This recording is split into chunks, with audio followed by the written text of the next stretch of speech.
Pagi hari ini saya presentasikan tugas MRI CT scan dan membimbing Dr. Ana. Ya, untuk mohon maaf untuk CT scan ini hanya disediakan 2 print, yaitu yang posisi koronal dan aksial saja. Untuk yang sagital, mohon maaf tidak ada. Untuk interpretasinya menjadi pertama variasi anatomi dari CT scan ini. Yang pertama,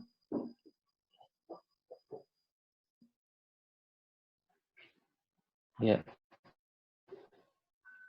untuk agernasi sel bisa kita lihat di panah yang orange. Di sini kita dari MRI CT scan yang potongan koronal dari depan ketika konkamedianya belum tampak ada selule di daerah etmoid yang pertama.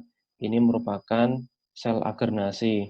Untuk selanjutnya sel bula etmoid merupakan panah yang warna biru, yaitu ketika sudah tampak adanya konkamedia terdapat selule di daerah etmoid. Disitulah bula etmoid. Seharusnya nampak lebih jelas pada potongan sagital, namun tidak disediakan potongan tersebut pada pasien ini. Untuk selanjutnya konkamedia di panah yang berwarna merah. Lalu untuk variasi anatomi sel Haller tidak didapatkan sel Haller yaitu pada daerah infraorbita yang ke arah maksila tidak didapatkan adanya selule.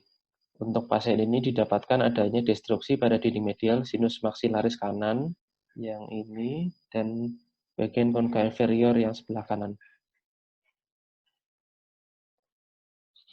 Untuk selanjutnya mengenai drainase sinus, di sini didapatkan hiatus semilunaris pada panah yang warna merah ini dan di bawahnya ada proses uncinatus yang bentuknya kecil, lalu konkamedianya tampak pada potongan yang ini. Septonasi pada pasien ini terdorong ke kiri. Menurut saya bukan deviasi, namun karena adanya desakan dari bagian lateral dari septonasi tersebut, sehingga septonasinya seakan terdorong ke kiri. Untuk konka inferiornya, kom yang kiri terbuka, yang kanan tertutup, namun karena didapatkan adanya lesi isodens. Untuk recessus sphenoid-etmoidalis tampak pada potongan aksial, yaitu pada sphenoid dan ethmoid posterior didapatkan adanya muara menuju ke kavum nasi.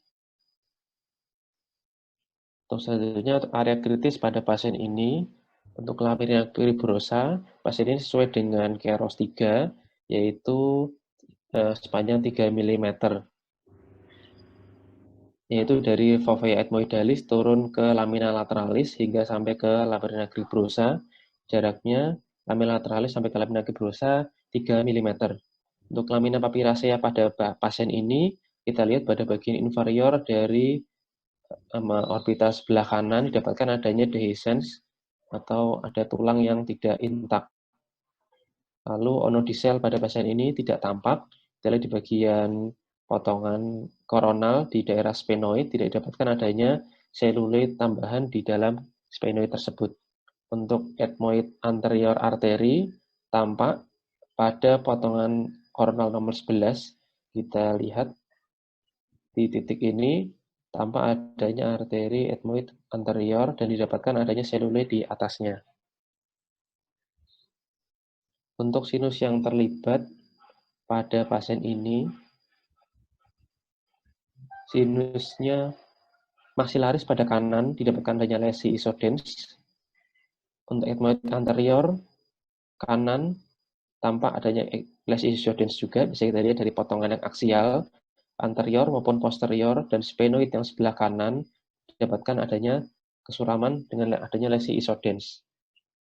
Pada potongan aksial bisa kita lihat untuk bagian daerah frontalis yang sebelah kanan juga didapatkan adanya kesuraman lesi isodens.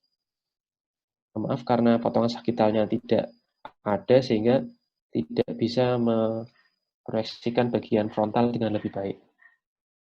Untuk septum dan konka, septumnya ini deviasi ke arah kiri, kemungkinan karena adanya desakan lesi isoden dari bagian lateralnya, dan konka inferior pada bagian kanan sulit dinilai, bagian kiri masih baik, dan konka inferior bagian kiri masih baik, namun kanan dapatkan sudah adanya destruksi dari bagian konka inferior dan dinding medial sinus cavum-nasi, sinus maxillaris. Untuk struktur sekitar dari ini tersebut didapatkan adanya tadi dehiscence pada lamina papillacea bagian inferior, cenderung ke arah inferior, dan pada bagian orbita sebelah kanan didapatkan adanya soft tissue swelling pada bagian orbita sebelah kanan. Baik, untuk hari ini, the best revenge is to improve yourself dari Ali bin Abi Thalib. Baik, terima kasih atas presentasinya. Ya, terima kasih Dr. Tiar. Seperti tadi ya, kita baliknya mulai dari yang presentasi tentang struktur sinusnya dulu. Baik, Dok. Ya, yang foto lengkap boleh di slideshow. Oke, jadi kita coba diulang. Ini foto CT scan bukan dari Karyadi ya? Oke, Dok. Bukan. Oke, jadi memang Dok, dari nanti Karyadi, itu Dok, saya Dok. dari Dari Karyadi. Karyadi, namun tidak disertakan kesakitannya itu, Dok. Tidak dimintakan? Kami mintakan sesuai permintaan standar dari rinologi, Dok. Oke. 3 potongan. Ya, lain kali kalau misalnya mendapat foto yang tidak sesuai seperti ini, itu kan juga yang di bagian atas itu kan potongan aksial ya, bukan koronal ya. Iya, Dok. Ya, jadi seharusnya dikomunikasikan ke bagian radiologi, kemudian bertanya kenapa permintaannya 3 potongan tapi diberi hanya 2. Karena dari salah satu radiografer itu, mereka udah membuat penelitian, waktu itu bertanya kepada saya kenapa kok THT selalu minta potongan sagital. Saya bilang untuk khusus kelainan pada sinus frontal kita membutuhkan potongan sagital. Ya, jadi lain kali dimintakan ke mereka sehingga kita bisa mendapat potongan yang sesuai. Ya, sekarang kita pakai potongan yang ada. Ini contoh CT scan yang kurang baik ya, karena apa? Yang pertama, pada potongan koronal tidak ada marka yang di awal. Biasanya kan ada ya, kayak tadi yang punya Bu Rika itu, ada foto, kemudian kalau untuk koronal biasanya mereka pakai potongan sagital sebagai marka, ini irisannya ada di sebelah mana. Ini ada pada tiap foto tapi gambarnya kecil-kecil. Bisa dilihat di situ ya. Ada ya. Nah, itu ada kan di pojok kanan itu ada tapi gambarnya kecil-kecil. Ya, idealnya harusnya gambar itu lebih besar sehingga kita bisa melihat secara keseluruhan. Kemudian untuk yang pertama untuk sinus frontal apa yang jadi patokan? Kalau pada pasien ini kita patokannya frontal peak pada posisi koronal namun tidak tampak, Dok. Frontal peak pada posisi koronal tapi tidak tampak. Oke. Kemudian untuk landmark pada sinus etmoid apa? Pada sinus etmoid landmarknya sudah tampak konka media, Dok. Oke. Ini mana yang bisa dijelaskan pada potongan koronal ini? Yang ini, Dok, ada konka medianya, Dok. Di sampingnya bisa kita lihat adanya cellulae, itu adalah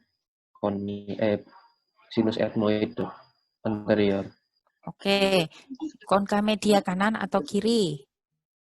Yang kiri, Dok. Yang kiri. Yang kanan tidak tampak konka medianya. Oke, sekarang. Assalamualaikum. Join ya, An. Waalaikumsalam, Dr. Rica. Iya, Halo, Dok. An.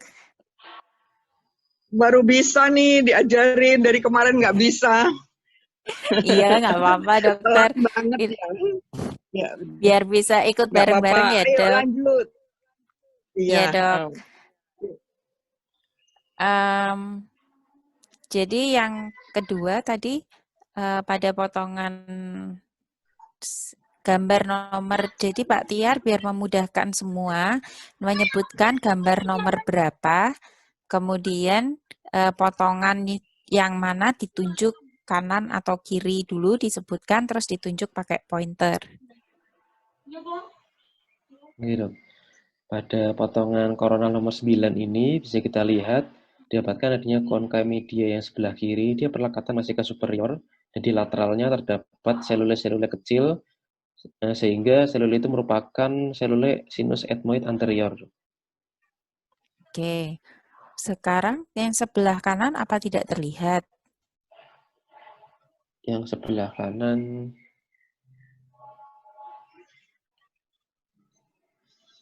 terlihat ada tulangnya, Dok.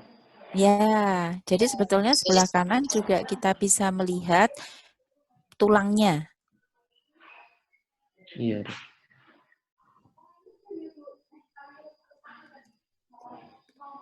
Jadi ditunjuk tulangnya, kemudian perbedaan ethmoid anterior dan posterior landmarknya. Iya, Dok. Untuk etmoid posterior kita lihat Ethmoid perlekatan anterior dulu. Ethmoid anterior kita lihat perlekatan tulang dari konka media, Dok. Pada gambar 9 ini kita lihat konka medianya tulangnya melekatnya ke atas. Berarti selula yang di lateralnya merupakan selule sinus etmoid anterior. Oke, jadi kita bisa lihat ethmoid anterior pada foto nomor berapa saja? Nomor 9, 10, 11, 12 mungkin, Dok. Masih, Dok. Oke, terus dilanjutkan pada yang mana yang merupakan ethmoid posterior dan lain apa? Nomor selanjutnya dari potongan koronal nomor 13 bisa kita lihat di konka medianya dia konkanya melekat agak ke lateral seperti lateral, sehingga selule-selule yang muncul di lateral dari konka media itu merupakan selule dari sinus etmoid posterior. Sedangkan kalau yang sebelah kanan nampaknya kurang jelas perlekatan konka medianya. Oke. Koreksi ya, kalau perlekatan konka media sudah ke lateral, selule yang ada di superiornya adalah ethmoid posterior. Ya, jadi bukan di lateral konka media, karena kalau kamu lihat di lateral konka media itu adalah sinus maksila. Oh iya, Dok. Ya kan? Jadi kalau landmark untuk ethmoid posterior adalah perlekatan konka media ke lateral. Jadi semua selule yang ada di superior perlekatan tersebut kita identifikasi sebagai ethmoid posterior. Untuk sisi sebelah kanan, karena ini pasien tumor ya kalau nggak salah, Iya, Dok. sisi sebelah kanan kita identifikasi dari tulangnya. Sebetulnya kalau dilihat lebih dekat, kita bisa lihat tulangnya, tulang konka media yang melekat ke lateral.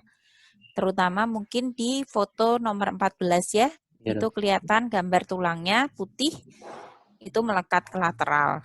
Jadi selule yang ada di superiornya adalah ethmoid posterior. Jadi kalau kita lihat ethmoid posterior bisa dilihat di gambar slide nomor berapa saja. Dok, saya lihat dari slide 13 sampai ke 16, Dok. 17 kayaknya sudah enggak, Dok. Oke, sekarang bagaimana mengidentifikasi perbedaan ethmoid posterior dengan sinus sphenoid? Kita lihat dulu di bagian inferior dari selulenya, Dok. Untuk kavum-nasinya sudah terbentuk koana atau sudah sampai koana atau belum, Dok? Kalau sudah sampai koana, kemungkinan di superiornya adalah selule dari sphenoid. Jadi landmark dari sphenoid adalah Koana, Dok. koananya kenapa? Koananya sudah terbentuk, Dok, sempurna. Oke, mana yang gambar tulang koana sudah terbentuk sempurna? Nomor 20, Dok. Nomor 19. Oh, 19 sudah. Ya. Mulai nomor 19 ya, mau nomor 18 mungkin, tapi karena itu lebih banyak soft tissue, jadi saran saya yang teridentifikasi sebagai sinus sphenoid mulai nomor 19 dan 20. Itu untuk potongan koronal. Sekarang kalau pada potongan aksial, diulang lagi, mana yang disebut sinus frontalis sampai ke sphenoid. Ini kita mulai dari potongan aksial. Di sini ada foto yang paling atas, dia menunjukkan landmark potongannya. Foto Nomor paling 1. atas nomor berapa? Nomor 1 Ya. Nomor 1 ini merupakan landmark potongan pada gambar di CT scan ini. Bisa kita lihat dari potongan 2 sampai potongan 8 itu merupakan gambar dari sinus frontalis kanan dan kiri. Dan pada pasien ini yang sebelah kanan yang terdapat kelainan.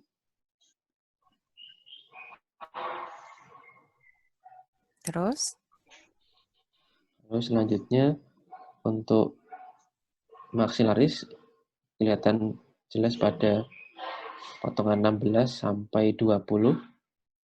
Untuk bagian ethmoid pada pasien ini tampak jelas pada nomor 12 dan 13. Bisa kita lihat dari ethmoid anterior sampai sphenoid.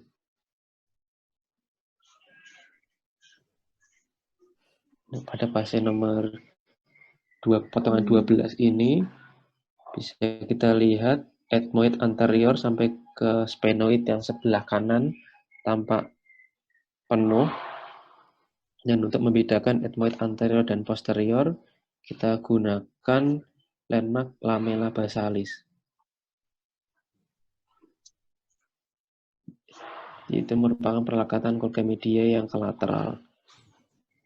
Pada slide ini, pada titik yang ini yang saya beri tanda yang merupakan lamella basalis memisahkan anterior dengan posterior. Oke, ya. Terus? Lalu untuk sphenoid yang paling posterior merupakan selula yang paling posterior. Yang 2 ini, Dok. Kita bisa melihat sinus sphenoid pada potongan nomor berapa saja. Kan tidak semua foto bisa melihat sinus sphenoid, kan? Nomor 12 dan 13, Dok. Sampai 15 tuh ya. Sampai 15 ya, 15 masih bisa. Ya. Ya, setuju sampai nomor 15. Oh, ini ya termasuk yang belakang ini, Dok. Ya.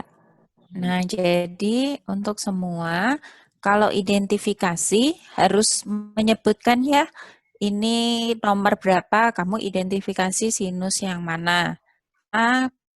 Kalian bilang ada sphenoiditis, tapi kalian tidak menyebutkan sphenoiditisnya pada gambar yang mana, nanti kita tidak bisa cross-check apakah benar, apa keliru interpretasinya. Oke, sinus maksila sudah diinterpretasikan belum? Belum, Dok. Oke, mana sinus maksila? Sinus maksila bisa kita lihat dari nomor 16 sampai 20, Dok. Dari nomor 15 sudah masuk maksila ya. Ya. Oke, tapi memang yang tampak jelas di mana tidak ada superposisi sama mata itu memang nomor 16. Tapi nomor 15 sebetulnya itu sudah menunjukkan sinus maksila ya.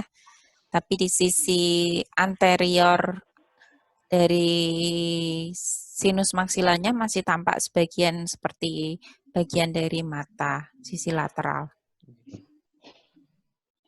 Oke, untuk kita step by step ya. Sekarang untuk identifikasi sinus, siapa yang ingin bertanya? Yang ingin bertanya boleh meng-unmute. Sebutin namanya ya, soalnya kalau di sini nggak kelihatan. Informasi Dokter Ana. Ya, boleh Dokter Yanuar. Kalau gambar CT scan-nya terlalu kecil di layar laptop masing-masing, bisa klik di bagian atas view option, lalu zoom ratio bisa dirubah, dinaikkan jadi 150 sampai 300%, nanti lebih nyaman melihatnya. Oke, terima kasih Dokter Yanuar. Ya, jadi bisa lebih kelihatan ya. Tetapi nggak bisa dirubah ke atas ke bawahnya ya? Maksudnya nggak bisa hanya pas di tengah aja ya, yang ke zoom. Oke, untuk sinus-sinus, pembacaan identifikasi sinus tidak ada pertanyaan. Kalau tidak ada pertanyaan, kita lanjut mulai dari tadi yang harus diidentifikasi variasi anatomi. Pak Tiar. Gitu.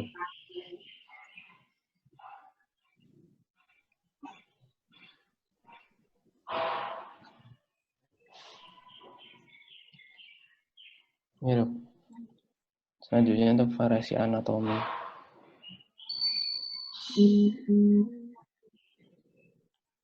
Variasi anatomi pertama kita identifikasi sel agernasi, Dok.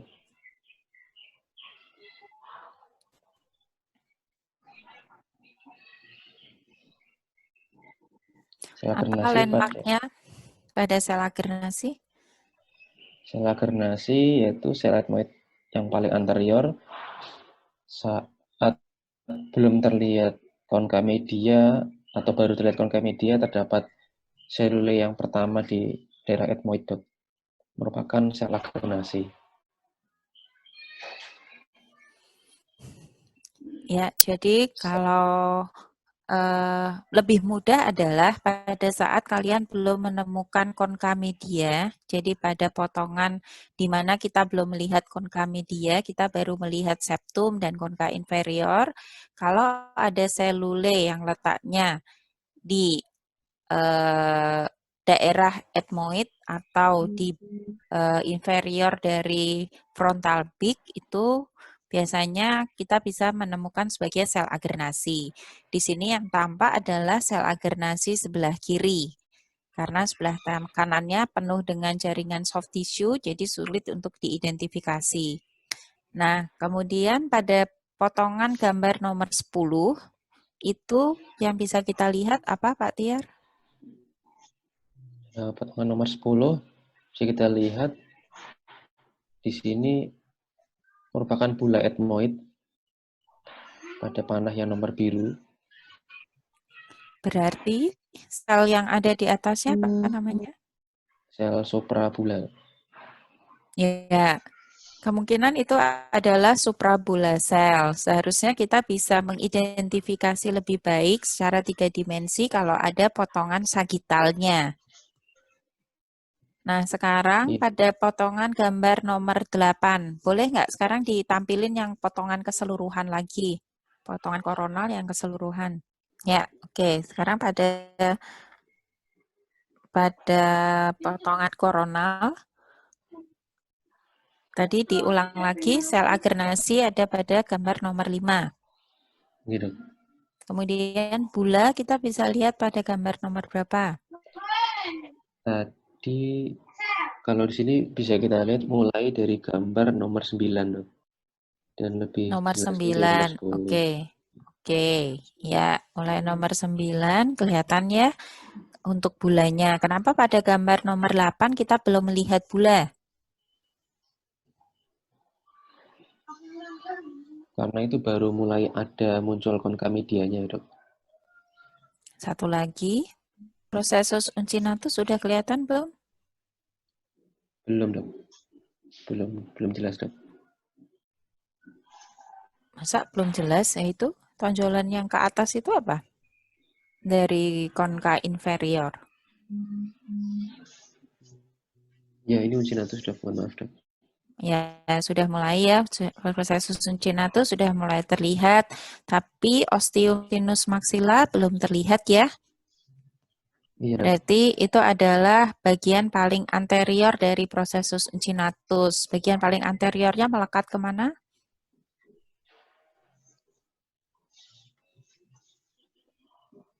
Ke dinding medial sinus maxilla, Dok. Ya, dinding lateral kavum nasi ya, Ya, iya, Dok. di linea maxillaris ya. Ya, kita tahu kalau kita berjalan dari kafum nasi, dari nares anterior ke posterior, kita ketemu prosesus uncinatus dulu, baru di posteriornya nanti akan bertemu ostium sinus maxilla, kemudian di daerah superiornya kira-kira baru kita akan melihat bula.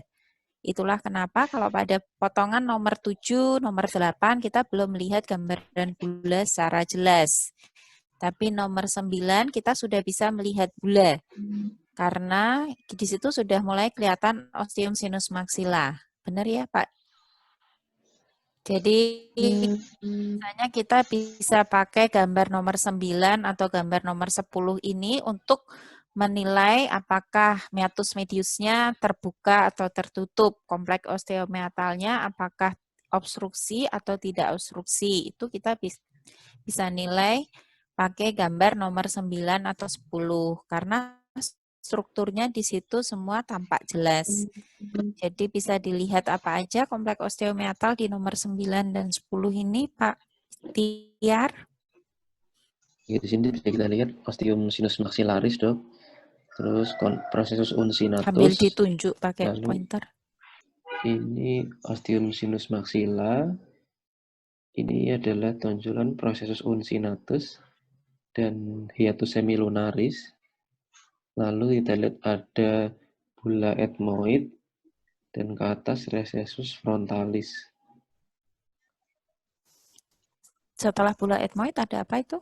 Oke, jadi ini ya, ini bula ethmoid, ini suprabula, kemudian di superiornya adalah recessus frontalis. Semua sudah jelas ya? Oke, seharusnya sini kita bisa melihat hiatus semilunaris sama infundibulum ethmoid. Tugas Pak Tiar nanti mengidentifikasi itu. Ya, oke, pakai potongan koronal dan aksial. Tadi kembali lagi ke slide yang tempat variasi anatomi. Di sini ya, saya mau mengkoreksi. Jadi destruksi pada dinding medial itu bukan masuk dalam variasi anatomi, tetapi itu masuk dalam kelainan patologis yang harus diidentifikasi. Jadi nanti itu dihilangkan ya.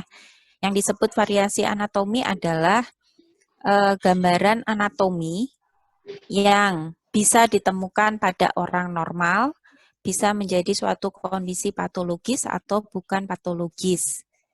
Jadi, kalau yang namanya destruksi itu pasti patologis. Itu bukan variasi anatomi, tetapi kelainan patologis. Dibedakan ya? Baik, Dok.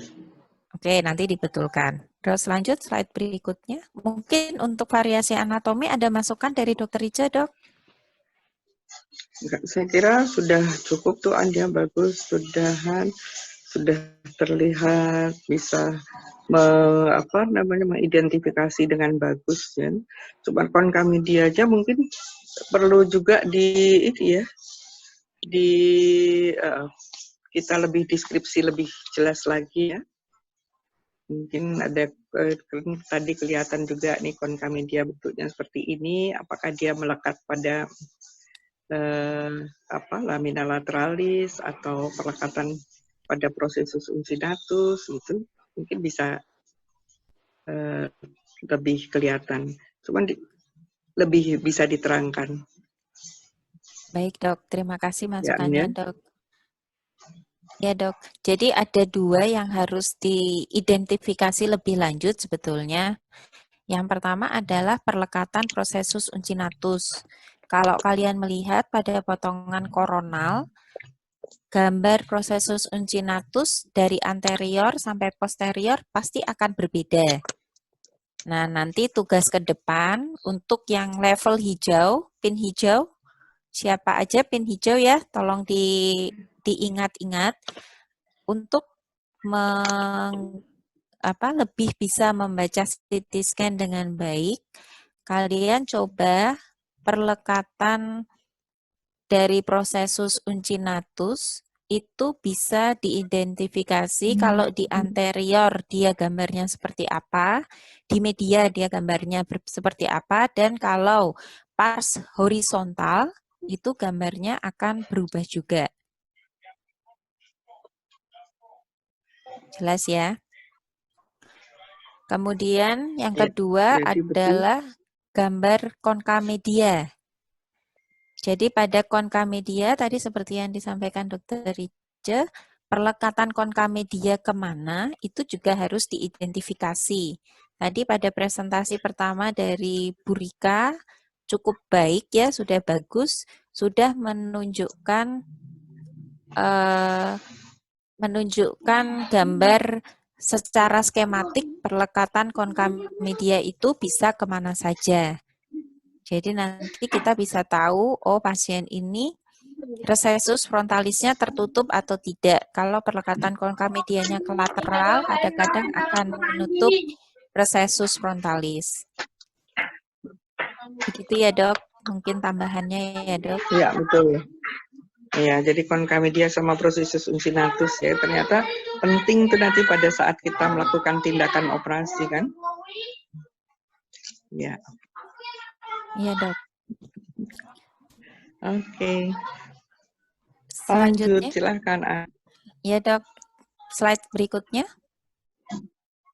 Dokter Eci minta tolong sambil di notulen tadi yang khusus-khusus, misalnya yang untuk level hijau seperti apa, ada tambahan yang harus lebih spesifik ya, sehingga membedakan pembacaan CT scan untuk residen yang pin kuning dan pin hijau.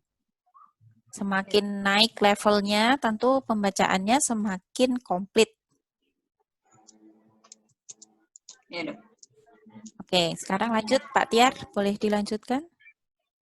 Ini dok, untuk drainase sinus ini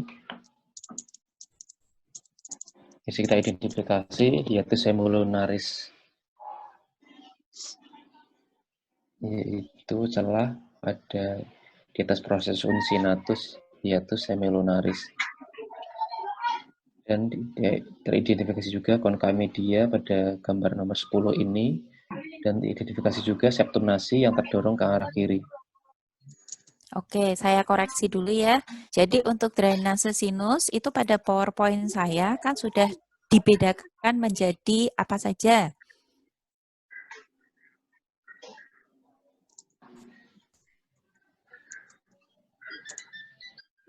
Jadi yang harus dipresentasikan pada drainase sinus adalah catatan untuk semua ya. Yang pertama adalah drainase sinus maksila. Yang kedua drainase sinus etmoid. Yang ketiga drainase sinus frontal dan yang keempat drainase sinus sphenoid. Nah, untuk drainase sinus maksila kita bisa lihat hiatus semilunarisnya. Kemudian kalau untuk sinus frontal, jelas kita harus menampilkan gambaran recessus frontalis. Itu yang paling bagus dilihat menggunakan potongan sagital, tapi bisa juga kita pakai potongan koronal. Untuk drainase sinus etmoid, kita bisa pakai potongan aksial, menggunakan potongan sagital dan koronal. Jadi kita lihat infundibulum etmoid itu terganggu apa tidak. Kemudian etmoid itu terbagi etmoid anterior dan posterior ya. Untuk etmoid posterior dan sphenoid, kita lihat drainase sinus, jadi recessus sphenoetmoidalis. Gambaran paling jelas untuk recessus sphenoetmoidalis itu menggunakan potongan aksial. Nah, sekarang Pak Tiar, bisa nggak dari yang tadi saya sudah bedakan, jadi dari sinus sinus maksila, sinus etmoid, frontal, sama sphenoid. Coba dijelaskan. Baik dok, untuk sinus maksila, di sini kita identifikasi pada maksila yang sebelah kiri nampak hiatus semilunaris. Mohon izin dok, saya hapuskan dulu. Boleh. Kamu pakai potongan yang gambar besar aja. Oh, bukan besar aja, Dok. Iya, Dok. Karena sebetulnya lebih pas untuk foto nomor 9 daripada nomor 10.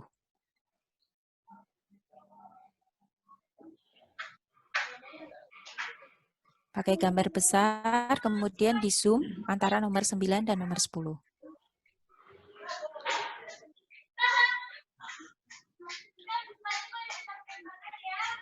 Gitu. Pada ini tampak hiatus ostium sinus maxillaris dan menuju hiatus semilunaris.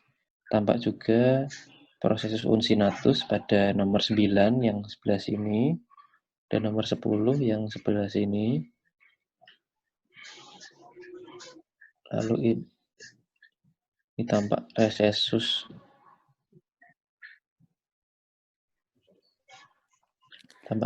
frontalis, mungkin yang ini ya, Dok ya, yang perjalanan Gambar di nomor 10, ya nomor lebih 10. jelas.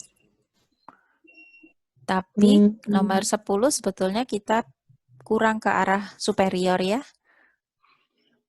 Karena itu berakhir pada supraorbitasel. Bukan berakhir pada sinus frontal. Jadi yang memang lebih tepat nomor 9 atau mungkin gambar sebelumnya.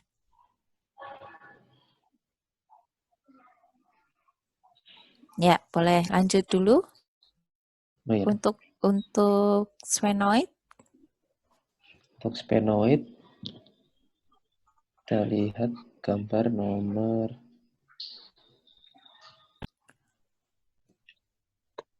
Pakai potongan aksial ya. aksial, Dok. Gitu.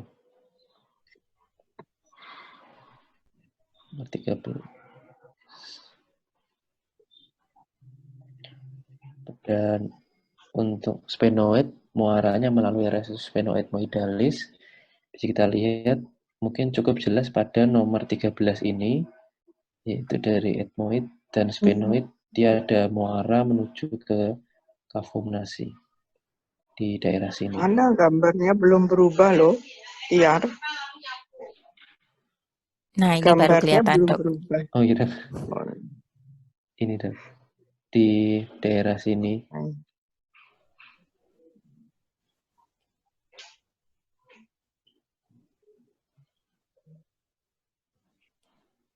Recessus sphenoidmoidalis, Dok.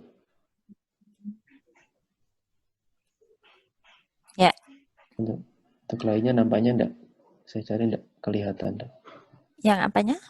Untuk recessus di potongan yang lainnya, ya, hanya nomor 13 paling bisa dilihat ya.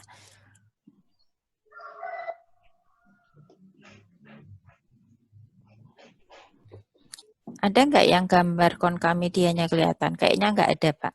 Ya, tadi aja nggak apa-apa. Gitu.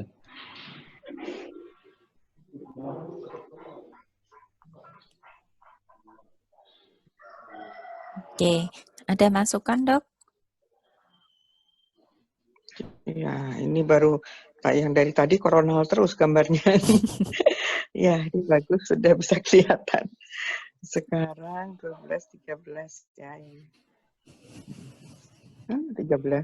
So, ini 11, 12 sama 15, 16 yang di tempat saya.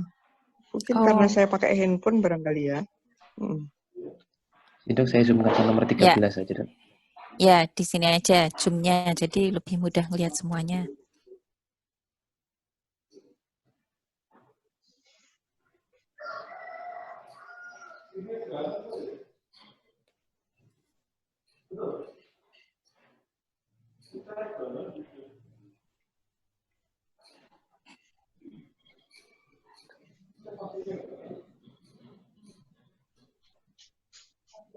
Ya.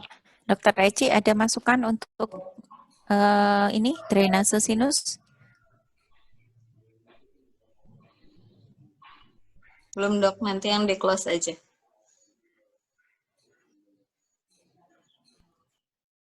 Oke, kalau belum ada masukan, kita lanjut ya untuk yang close. Untuk ini, sebentar, sebelum kita lanjut, residen ada yang mau nanya dulu nggak?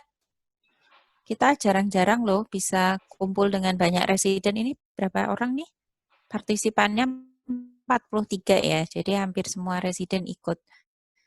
Silahkan kalau ada pertanyaan. Semua pertanyaan boleh, mulai dari pertanyaan paling sederhana juga boleh.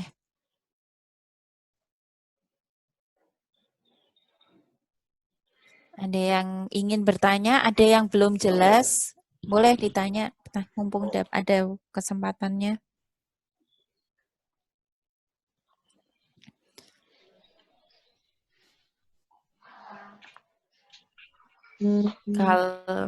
Kalau tidak ada pertanyaan, dianggap semua residen bisa. Jadi nanti kalau ujian-ujian dianggapnya sudah bisa. Kalau kalian memang masih kurang jelas, boleh tanya sekarang. Mumpung sesinya sesi bertanya. Yang menjawab nanti bukan residen yang bertanya. Nggak ada? Kalau belum ada, lanjutnya yang close, Pak. Daerah danger area.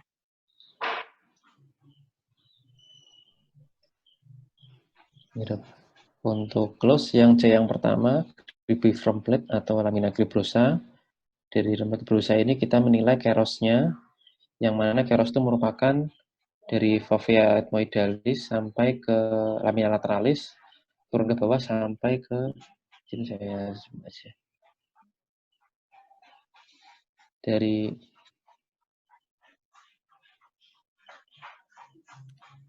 mungkin enak pakai foto yang keseluruhan aja. Kalau ini semua pakai corona. Iya, Dok.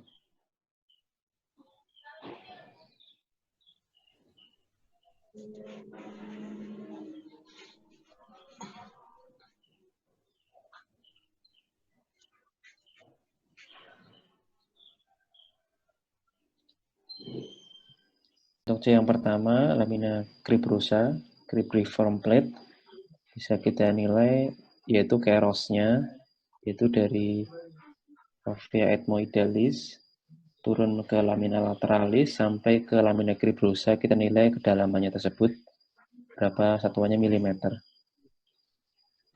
Untuk pada pasien ini kurang lebih jaraknya 3 mm sehingga masuk ke dalam keros yang pertama, keros 1.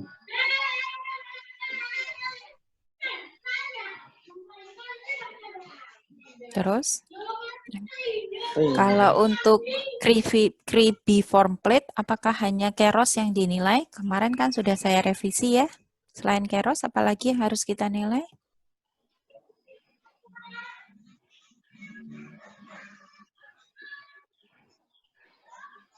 Kelandaian dari dasar tengkorak itu sendiri. Jadi kalau melihatnya pakai potongan sagital memang. Jadi mungkin kita semua sekarang lihat ke potongan sagital yang jadi marka pada pasien ini. Kita melihat apakah dasar dari basis kranii itu apakah dia datar atau dia curam ke bawah.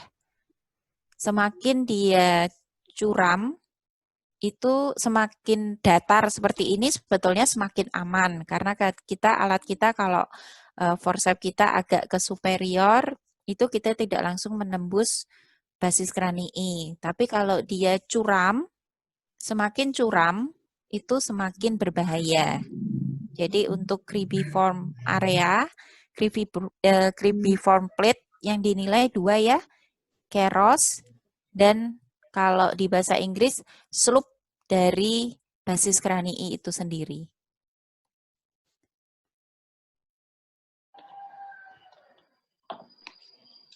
Oke, boleh dilanjutkan. Ya. Oh iya, saya lupa. Tadi Dokter Eci yang mau mengkoreksi ya. Silahkan Dokter Eci.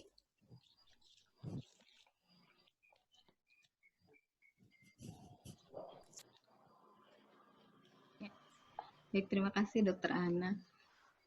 Mungkin ingin menambahkan sedikit aja. Kita sering lupa ya, selain menilai keros berapa, keros 1, 2, 3, kadang-kadang mungkin beberapa residen masih nggak terlalu ngeh mana yang paling aman, mana yang paling bahaya. Jadi dibicarakan juga, kadang bilang yang paling bahaya malah keros 1 itu terjadi untuk yang pin hijau pun. Kemudian itu yang pertama, kemudian yang kedua, selain keros 1, 2, 3, dinilai simetris atau tidaknya juga Pak Tiar kanan kiri, karena kadang-kadang dia beda, nggak selalu simetris. Jadi dilihat simetris atau tidak. Kemudian di bagian, ini masih C kan, masih komponen C ya, cribiformis plate ini kita lihat mungkin dibesarkan adakah bond dehiscence gitu. Terima kasih. Oke, berarti note-nya ada 3 ya Pak Tiar. Keros itu 1, 2, 3, Lagi, kemudian tip. Oh iya Dok, boleh Dok, masukkan Dok. ya, masukkan lagi ya. Nampaknya anak-anak ini belum tahu bagaimana cara mengukur keros itu, karena setiap kali ujian salah, baik itu yang pin kuning ataupun pin hijau. Jadi dia tidak tahu harus dari bagaimana mengambil garis itu, garis imajinernya itu, ada yang dari lamina cribrosanya, ada yang dari jarak antara sejajar lamina cribrosa dengan fovea ethmoidalis. Jadi mungkin lebih bagus, mumpung yang ikut banyak itu bisa diterangkan dengan benar bahwa cara mengukurnya seperti ini, yang ukurannya milimeter tuh yang ini gitu loh, bukan yang ini gitu kan. Ya, karena kita yang mengambil ukuran itu kan dari garis jajar tegak lurus lamina cribrosa ke fovea ethmoidalis itu berapa milimeter, itu disetarakan dengan lamina lateralis. Itu yang anak-anak nggak tahu. Mungkin mumpung ada Ana, jadi Ana bisa menjelaskan bagaimana mengukur itu. Terima kasih. Iya Dok, baik Dok. Jadi biar Pak Tiar mencoba dulu ya Dok untuk mengukur keros, jadi sekaligus kita menilainya. Silakan Pak Tiar. Ini Dok, untuk keros. Oke Pak Tiar, dilanjut dulu. Dokter Eci Baik. sambil dikoreksi ya. Baik Dok, untuk menghitung keros, yaitu mengukur jarak antara lamina cribrosa sampai ke superior, diambil lurus sampai ke titik antara perpotongan lamina lateralis dengan fovea ethmoidalis, Dok. Jarak antara lamina cribrosa sampai dengan lamina lateralis, pertemuan lamina lateralis dengan fovea ethmoidalis, Dok. Nah, An, rata-rata kan? Pak Tiar ada yang slide presentasi saya nggak?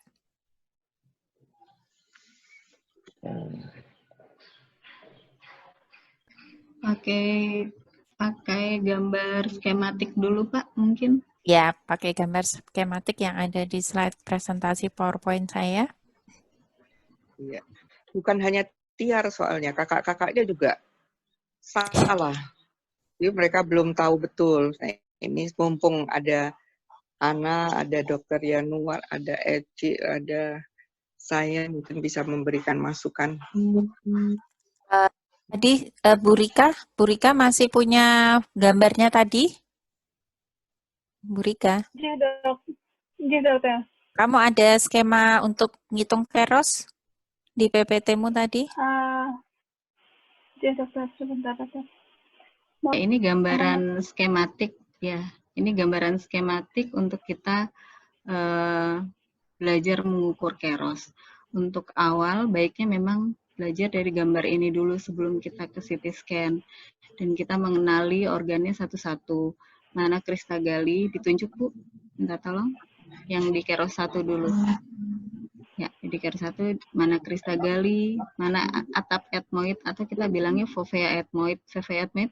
Fovea itu artinya lekukan, cekungan. Jadi ini fovea ethmoid. Kemudian mana yang disebut dengan lamella lateralis.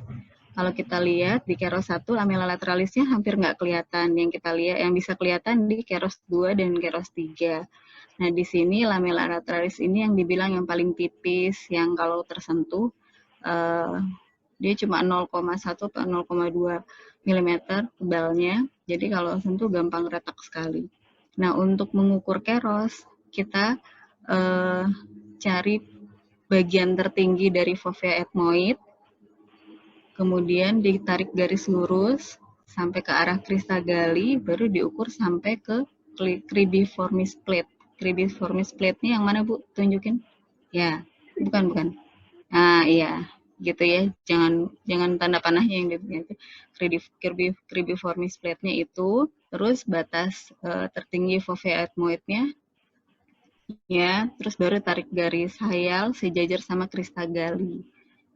Nah, kalau dia makin dalam, kalau misalnya seperti yang keros 3 ya, batas tertingginya keros 3 coba ya, keros 3 kan fovea ethmoid-nya di sana paling tinggi, ya tarik garis ke arah tengah sampai ke kristagali. Nah, di situ itu makin dalam.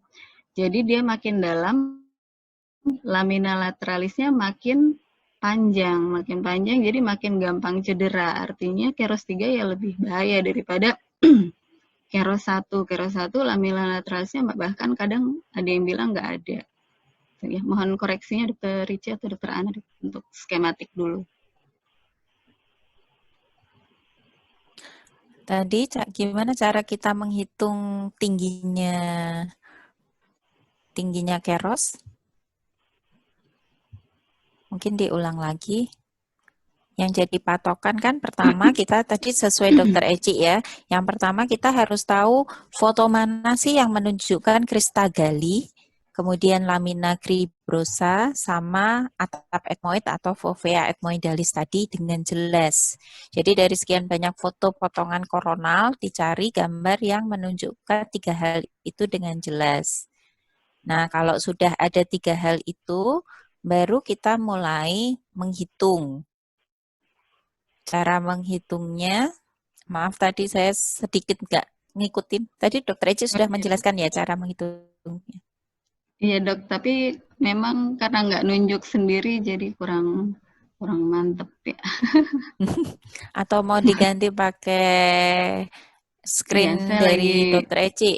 Nyari? Iya, saya lagi ambil gambar yang paling enak Dok. Ini kalau untuk gambar CT scan-nya sih udah punya gambaran yang enak nih, lagi buka nih laptopnya dari tadi error. Ya, sebentar ya. Ini gambar skematik ya. Seperti Dr. Ana tadi bilang, yang pertama kita kenal dulu organ-organ apa yang perlu kita ketahui saat kita mengukur keros. Nah, itu harus tahu detail mana lamella lateralis, mana fovea ethmoid. Kalau perlu dicari fovea itu apa, terus mana lamina cribosa dan mana kristagali. Tadi sudah ditunjuk satu-satu dibantu Bu Rika ya. Nah, ini kursor saya kelihatan ya, Dok? Kursornya Ya. bentuk Kelihatan tangan itu. Kursornya nggak Iya, kelihatan. bentuk tangan. Bentuk tangan. Kursornya kok nggak kelihatan? Tangan kelihatan putih ya, itu, Dok. Ganti yang merah gimana sih caranya? Yang ini, Dok. Soalnya ini file PDF, Dok. Bukan Ya, nggak PowerPoint. apa-apa. Ini, oh ya, saya kasih Lanjutin. tahu juga. Sebentar, Dok. Ya, ini jurnal close mnemonic itu, Dok.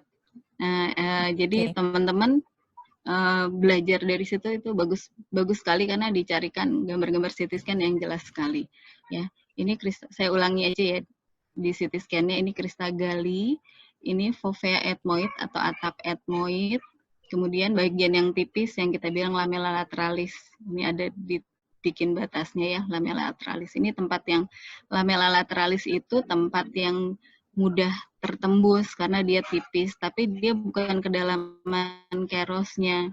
Karena kalau kedalaman keros itu dari organ-organ ini, maaf, itu Dr. Yanuar ya yang gerakan.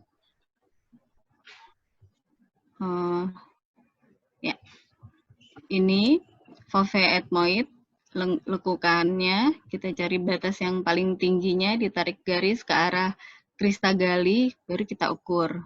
Jadi, nah ini yang paling sini.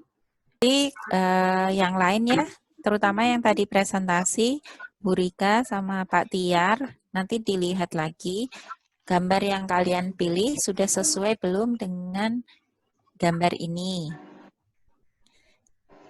Baik, Dokter.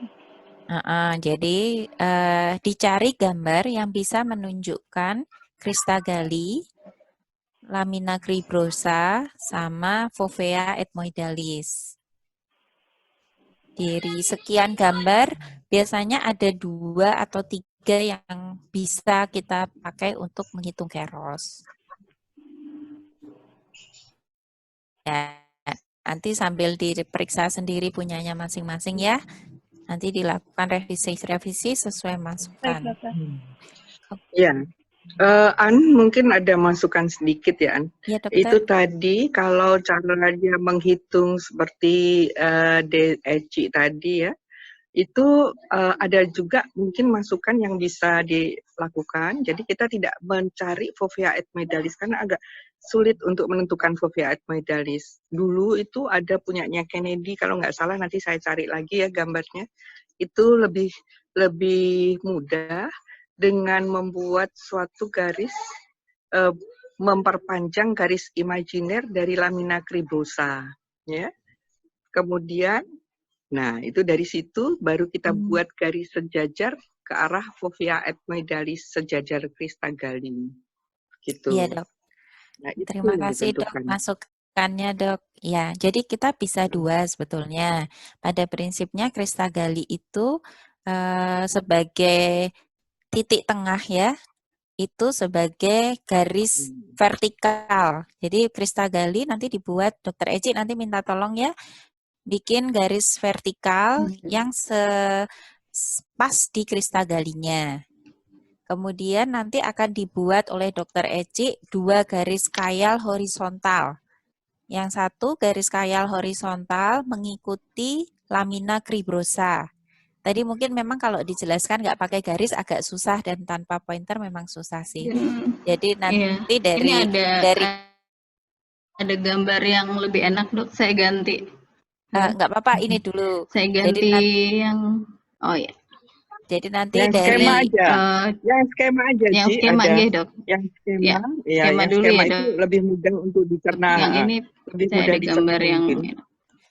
Jadi nanti bikin dua garis kayal. Yang pertama adalah memanjangkan lamina cribrosa ke lateral. Jadi mulai dari Christagalli ditarik garis kayal sesuai lamina cribrosa ke lateral. Nanti garis yang kedua itu sebetulnya kita menarik garis dari tepi atas fovea ethmoidalis.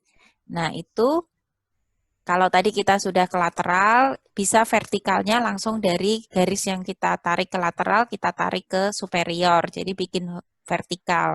Atau yang tadi dari fovea ethmoidalis tepi atasnya, kita tarik garis kayal ke tengah.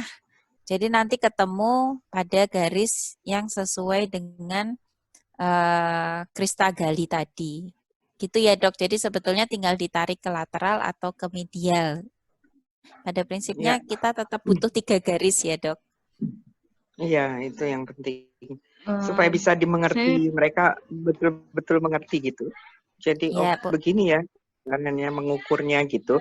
Kan sebetulnya hanya untuk supaya kita waspada di daerah itu kan. Gitu. Ya, Dok. Dokter Eci mungkin ada gambar yang mau Ya, ditunjukkan? mau ganti gambarnya gimana sih? Boleh. Mau ganti gambar. Share. Saya ganti gambar dulu ya, Dok. Boleh. Share. Yang gambar ini. Stop sharing dulu, terus sharing lagi yang baru. Ya. Share. Ini sudah ya?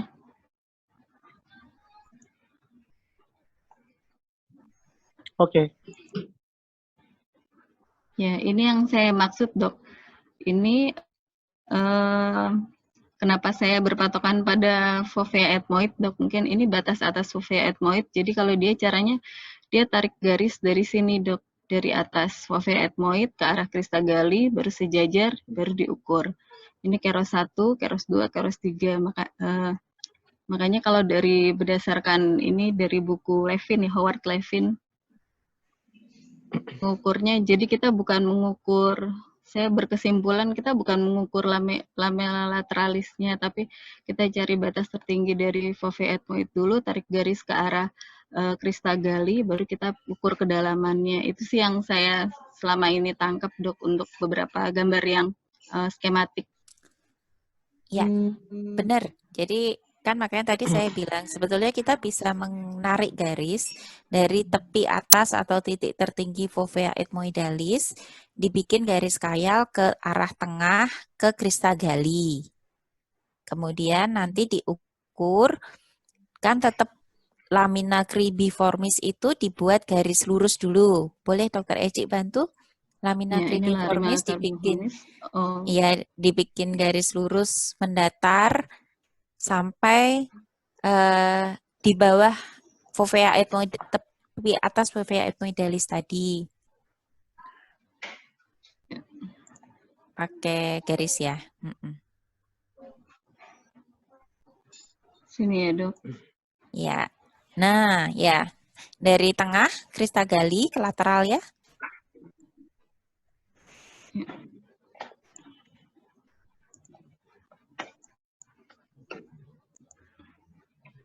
Kemudian dari tengah, dari sini ya dok. Nah, tapi kurang panjang ke lateral. Ya, sini. Warnanya mungkin beda ya, yang fovea Lateral. ethmoidalis. Oke. Yang fovea ethmoidalis dikasih warna merah, yang cribiform area itu dari Christagalli tembus sampai mata, Bu.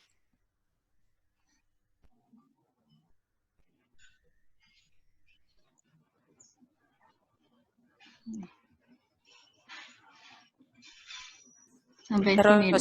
Terus lagi sampai di bawah titik tertinggi fovea ethmoidalis. Nah, warnanya mungkin dibuat beda ya, hijau gitu mungkin ya, jadi biar mempermudah.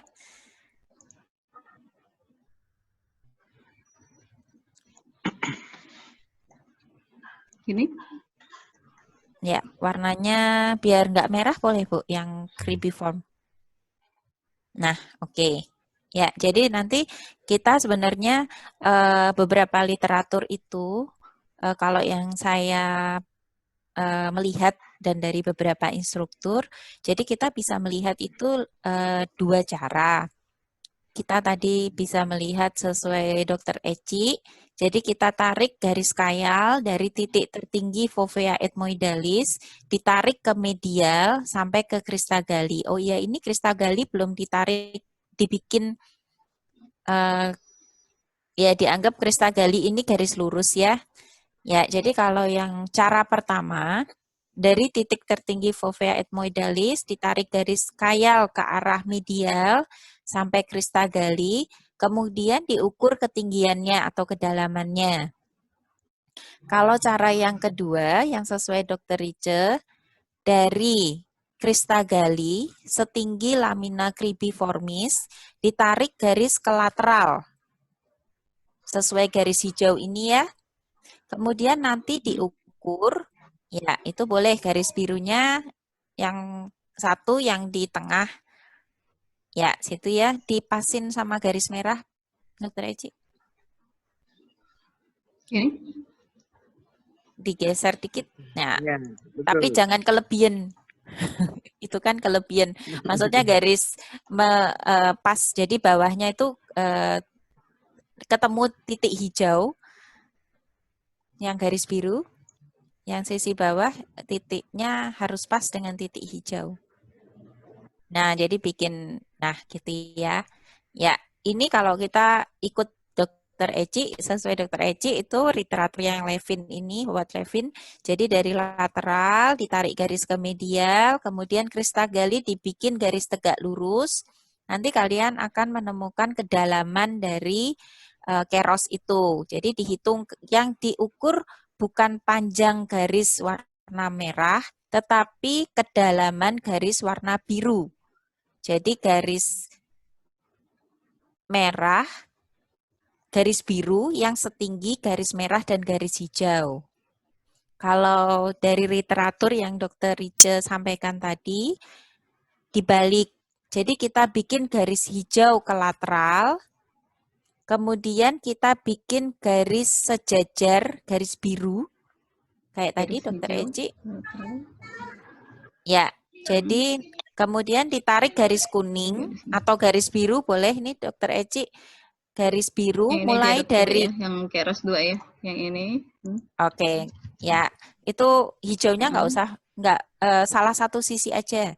Sisi kanan atau sisi kiri aja garis hijaunya biar mudah.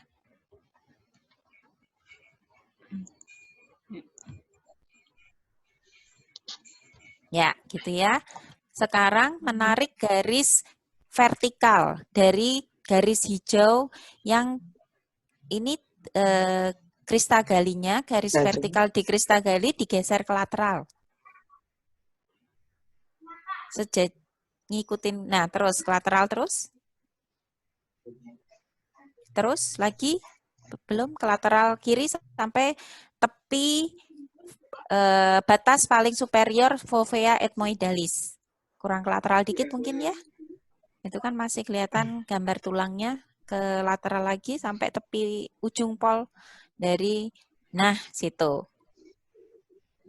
Ya, jadi kan sebetulnya sama. Fovea ethmoidalis tetap dibikin garis warna merah.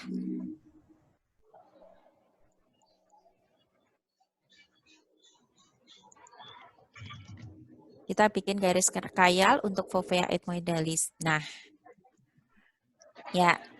Nah, yang diukur adalah sama ya, Dok, cuman ya, tinggal sama, lebih cuman mudah. Bedanya lebih mudah karena kita menentukan fovea ethmoidalisnya itu bisa berdasarkan garis yang kita buat. Jadi tidak menentukan sendiri di mana fovea ethmoidalis gitu kan.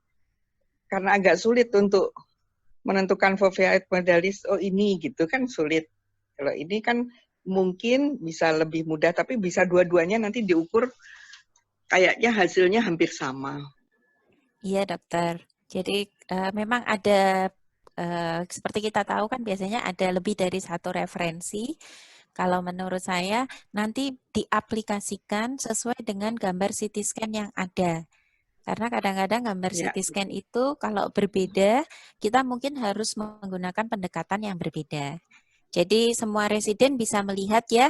Jadi sebetulnya sama saja. Nanti kalian yang penting adalah kalian membuat 3 garis kayal. Di sini kalian bisa lihat cara pertama maupun cara kedua sama-sama membuat 3 garis kayal. Yang digambar keros 2, garis birunya dihilangkan saja, Dr. Eci. Yang digambar keros 1 juga garis birunya dihilangkan. Dihilangkan aja. Yang keros 1 juga dihilangkan aja garis birunya. Jadi biar residen paham, yang dimaksud 3 garis itu hanya garis merah, kuning, dan hijau. Sekarang siapa yang mau bertanya? Izin, Boleh, Dokter. boleh. Mohon koreksi saya kalau misalnya saya salah, Dok. Jadi kita mencari keros ini untuk mengukur kedalaman dari lamina cribrosa untuk menentukan panjangnya lamina cribosa, Dok. Benar nggak, Dok? Tuh, salah. Bukan. Nah, bagus. Pertanyaannya bagus. Berarti kan memang belum bagus. paham. Ya, jadi yang kita mau cari adalah kedalaman dari atap etmoid. Fovea ethmoidalis. Makanya kita patokannya adalah batas tertinggi dari fovea ethmoidalis sampai lamina cribrosanya. Jadi tingginya yang dicari. Jadi bukan panjang lamina cribrosa. Makanya pada beberapa literatur yang baru itu masih tetap menggunakan keros, tetapi patokan yang kedua tadi, kelandaian dari basis kranii dilihat pada potongan sagital. Jadi kita bisa memperkirakan sebetulnya dengan melihat kelandaian dari basis kranii. Nah, cuman kan kadang-kadang kelandaian itu suatu hal yang persepsi yang subjektif. Jadi agar tidak subjektif, makanya kita pakai keros. Bu Sufi sudah paham? Ya. Allah, Dok. Jadi bukan mau panjang. Ya, coba boleh, diulang Dokter. lagi sama Jadi Sufi, gini, coba. Ya, Dok. Ini yang saya tampilkan gambaran skematik. Iya, jadi ini maksudnya memperkirakan panjang dari lamela lateralis. Ya. Karena lamela lateralis tadi Eci udah bilang kalau itu yang tertipis ya, yang mudah ditembus gitu. Itu Jadi gini Sufi. sih. Ya, dokter. Sebelumnya memang sih belajar keros nggak bisa sebentar ya. Saya juga sempat salah mengerti awalnya. Jadi kita benar-benar detail dulu anatominya, mana cribiformis, mana fovea ethmoid, mana lamella lateralis, mana crista galli. Ini di gambar ini enak sekali ya. Sini ini cribiformis plate itu ini. Jadi sebenarnya yang kalau kita baca di Bailey tentang LCS leak yang kita takutin bukan ini sebenarnya, bukan cribiformis plate, walaupun bisa cedera juga. Tapi yang paling tipis itu ini lamina lateralis. Ini kan fovea ethmoid ya, ini gambaran skematik. Yang sering tertembus itu sebelah sininya ini skematik. Jadi kalau di CT scan nggak seindah ini. Jadi ini yang nomor 2, lamella lateralis itu ini, cribiformis plate itu ini. Nah, makin dalam kerosnya, ya makin kerosnya makin tinggi, 1, 2, 3, makin 3, lamella lateralisnya makin panjang, makin dalam. Nah, ini yang menyebabkan mudah tercederai, karena kan kita bersihkan di sini, terus nah ke sini LCS leak. Tapi kalau untuk cribiformis plate itu bisa bikin LCS, tapi tidak sesering lamina lateralis, karena dia bilang memang cuma 0, nah cuma tipis sekali. Ini jadi selama ini saya juga selama residen saya pikir ya kita mencederai cribiformis plate, melihat kedalamannya ini yang kita khawatirkan cedera, tapi sebenarnya lebih ke lamina lateralis. Mohon koreksinya Dokter Ana, Dokter Ica, Dokter Yanuar. Oke. Betul ya. Betul itu. Ya, penjelasannya jadi udah cukup jelas. Iya, kadang-kadang kan kekeliruannya di situ, tapi rata-rata sama residen seperti itu. Kalau udah jadi spesialis kayak Eci kan udah beda lagi nangkepnya kan. Sebentar lagi Sufi juga spesialis ya, Suf. Kita buka Dok. Sebentar, ini jangan dihilangkan dulu, ini biar aja gambar ini dulu. Jadi nanti semua tadi memperhatikan ya, jadi yang mau kita ukur, diulang lagi, bukan, nanti jangan nyari lamella lateralisnya ya. Jadi untuk mengukur keros, tetap kita akan mengukur tepi atas fovea ethmoidalis. Artinya apa? Kita mulai dari yang sekarang pada gambar ini adalah gambar nomor 3. Jadi jelas ya, jadi nanti yang ditarik garis khayal adalah batas paling tinggi dari gambar nomor 3, garis nomor 3 itu. Ya, kemudian garis khayal kedua, mungkin Dokter Eci bisa membuat garis di sini lagi.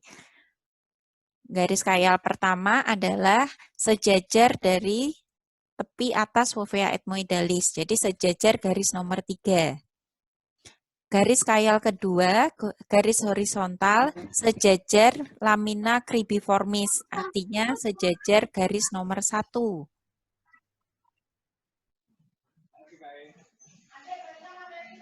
Saya khawatir karena nanti persepsinya berubah lagi, nanti mereka bikinnya, carinya lamella lateralis malahan. Ini sejajar garis nomor 3 ya Dokter Eci. Naik lagi berarti. Ini tadi hijau ya? Hijau, ya. Nah, itu. Ini jangan, ini yang garis kedua itu yang tengah-tengah dibuang aja. Dibuang hilangin aja. sekalian. Jangan Iya, ini dibuang gitu, aja. Loh, jangan, nggak usah. Nanti saya khawatir kalau yang kurang konsentrasi nanti merasa garisnya nanti lain lagi. Nah, semua jelas ya. Jadi bikin garis pertama itu sejajar lamina cribiformis. Gampang kan? Lamina cribiformis pasti kelihatan. Garis kedua adalah garis horizontal lagi atau garis mendatar sejajar tepi paling tinggi dari fovea ethmoidalis. atau yang di situ ditulis nomor 3 warna hijau itu. Baru kita kalau mau menentukan keros, nah yang sekarang lagi digambar Dokter Eci warna kuning nih, garis kamar warna kuning. Keros itu adalah jarak antara lamina cribiformis dengan titik paling tinggi dari fovea ethmoidalis. Nah, itu mungkin resume dari semua penjelasan tadi. Gitu ya, Dok, biar nggak salah persepsi lagi. Ya, Saya betul. takut nanti Betul. Kalau garisnya ada yang nanti kurang bikin konsentrasi lain. nanti, kalau ada yang Garisnya kurang keempat, konsentrasi, gitu.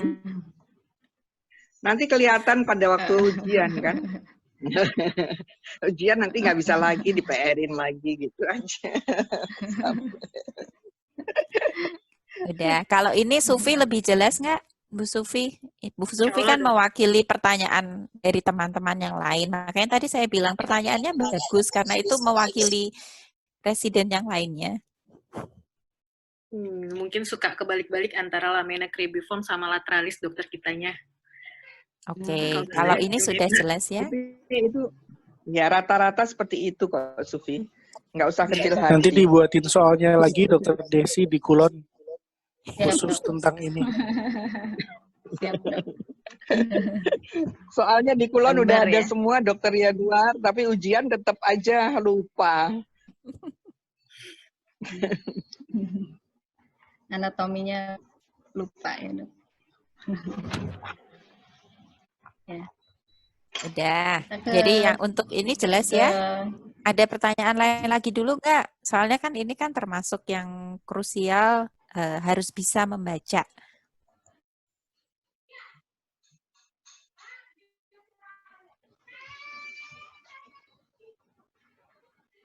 Belum ada? Ya, kalau nggak ada yang bertanya, bertanya lagi sambil nunggu kalau dianggap belum ada, dokter oke. Ana yang nanya. Enggak, Kirain dokter Ana hari yang ini nanya. khusus saya nggak nanya.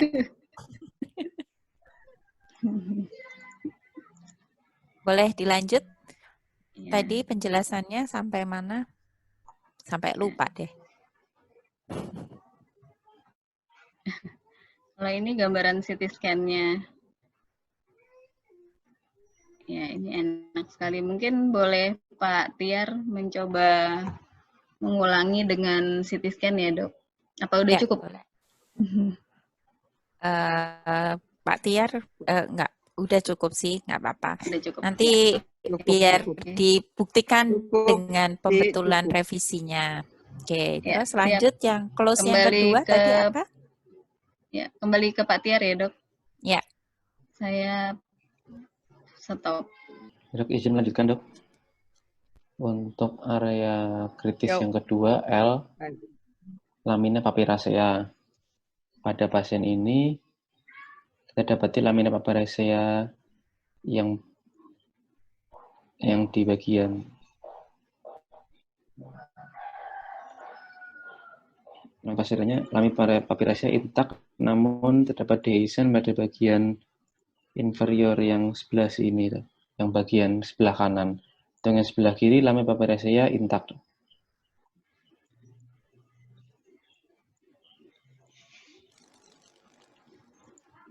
Oke, lamina papiracea ya. Jadi lamina papiracea itu melihatnya pakai foto apa aja bisa dilihat sebetulnya? Potongan apa? Koronal bisa, Dok. Satu lagi? Koronal Aksial. Jadi pakai aksial. foto yang penuh dulu, Pak. Pakai gambaran yang lengkap dulu. Ya. Jadi kita kalau mau melihat lamina papiracea, kita bisa pakai potongan koronal. Ini ya, kita bisa lihat apakah ada dehiscence pada lamina papiracea kanan atau kiri, atau kita pakai potongan aksial. Coba lihat potongan aksial, Pak Tiar. Ya, potongan aksial. Kalau pada potongan aksial, keuntungannya adalah kita bisa melihat lamina papiracea dari anterior sampai posterior. Kalau pakai koronal, kita harus melihat pada beberapa slide. Itu ya. Kemudian yang harus kalian perhatikan pada lamina papiracea ini sebetulnya selain lamina papiraceanya dehiscence atau tidak, coba dilihat bentuk lamina papiraceanya. pada beberapa pasien kita bisa melihat kalau lamina papiracea bentuknya cekung, hampir seperti gambar nomor 13, tapi ada yang lebih ekstrim lagi. Nah, itu kalau yang bentuknya seperti itu, sebetulnya kita akan aman kalau membersihkan selule etmoid yang di sisi lateral. Tapi kalau lamina papiraceanya lurus, seperti nomor 12, hati-hati kalau instrumennya berada di sebelah lateral. Karena kalau lamina papiraceanya lurus, berarti etmoidnya kecil. Jadi kalau alat kita terlalu ke lateral, kita bisa mencederai lamina papiracea. Jadi nanti bisa dilihat ya pada masing-masing pasien, biasanya gambarnya akan berbeda. Ya, untuk ini yang kita lihat apakah ada dehisensi atau tidak. Kalau tadi potongan koronal sudah bisa dilihat, pada potongan aksial bisa kelihatan apa Pak? Bisa dijelasin? Pada potongan aksial, dia pada bagian ini tidak didapatkan ada dehisensi. Untuk dehisensinya tidak tampak pada potongan aksial, dokter. Gambar pada nomor mata 13. yang sebelah kanan.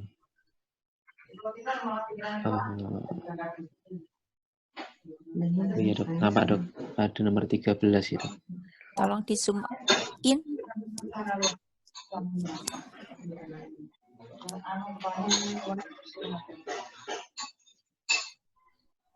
Teleponnya Kong. Itu telepon siapa?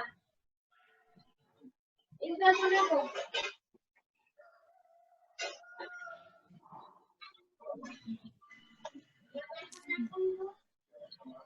Ya, kita lihat ya pada gambar nomor 13 ya. Kita bedakan sisi kanan dan sisi kiri. Kalau gambar nomor 14 tidak saya rekomendasikan karena gambar selule etmoidnya sebetulnya tidak jelas. Jadi ini sudah lebih ke arah inferior. Jadi kita pakai gambar nomor 12 atau 13. Nah, di gambar nomor 13 ini memang tidak tampak dehiscence kalau kita lihat dengan seksama, tetapi di beberapa tempat lamina papiraceanya lebih tipis dari tempat yang lain, sisi sebelah kanan. Kalau sebelah kiri kan tidak ada masalah ya. Nah, di kanan itu kan kalian bisa melihat ada tulang yang lebih tipis dibanding tulang di sebelah yang lain ya. Seperti di anterior, kemudian yang ditunjuk pakai asteris sama Pak Tiar itu juga tampaknya tulangnya lebih tipis walaupun belum ada dehiscence. Ya, jadi harus berhati-hati. Dehiscence-nya sendiri ada pada potongan koronal yang tadi ditampilkan oleh Pak Tiar. Jadi dehiscence-nya lebih di sisi inferior, bukan di sisi lateral. Sampai sini ada yang ingin bertanya untuk lamina papiracea?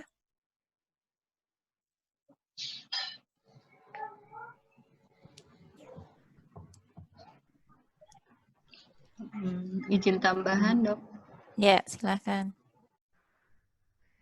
Jadi selain kita untuk lamina papiracea, selain kita melihat lamina papiraceanya intak atau enggak, ada dehiscence atau enggak, ada fraktur atau enggak, satu lagi yang penting kita tahu prosesis uncinatus itu ada yang attach-nya atau melekatnya di lamina papiracea. Jadi selain kita lihat intaknya sendiri lamina papiracea, kita lihat apakah proses uncinatus menempel pada lamina papiracea. Bila iya, saat kita melakukan uncinectomy kita mesti lebih berhati-hati. Itu sih, Dok. Ya, bagus. Ya, EC itu bagus, tapi juga ini ada tambahan juga mungkin kalau radio opak seperti ini, ada massa seperti ini ya, itu kita memang tidak bisa menilai betul apakah itu dehiscensi atau tidak. Jadi kita harus urutkan dari foto-foto gambar yang awal ya, karena makin dia tertutup oleh massa, jadi seperti tampaknya itu ada dehiscensi. Padahal kalau kita urutkan dari awal atau ada tulisannya kalau dari radiologi destruksi gitu ya. Tapi kalau kita lihat dari awal, kita urutkan ke bawah, oh ternyata tidak. Ini hanya gambaran massa yang menutup sebagian dari marka-marka itu. Mungkin itu sebagai tambahan, An. Ya, baik dok. Terima kasih dokter. Ini memang ada abses pada mata sama premaksila dok. Jadi kemarin kita awalnya curiga dehiscence pada lamina papiracea, tapi ternyata dehiscence-nya kalau kita lihat pada gambar nomor 10, dehiscence-nya ada di inferior, jadi dari sinus maksila, dari antrum masuk ke mata. Tampak jelas di beberapa titik, tampak destruksi tulang ya. Gambar 10, 11, dan 12. Kita bisa lihat jelas. Jadi bukan pada lamina papiracea seperti dugaan awal kami waktu itu, tapi ternyata setelah kita baca seksama, pada potongan aksial tadi, bukan destruksi, tapi tulangnya sudah tipis. Dan durasi operasi juga kita lihat tulangnya masih intak, dok.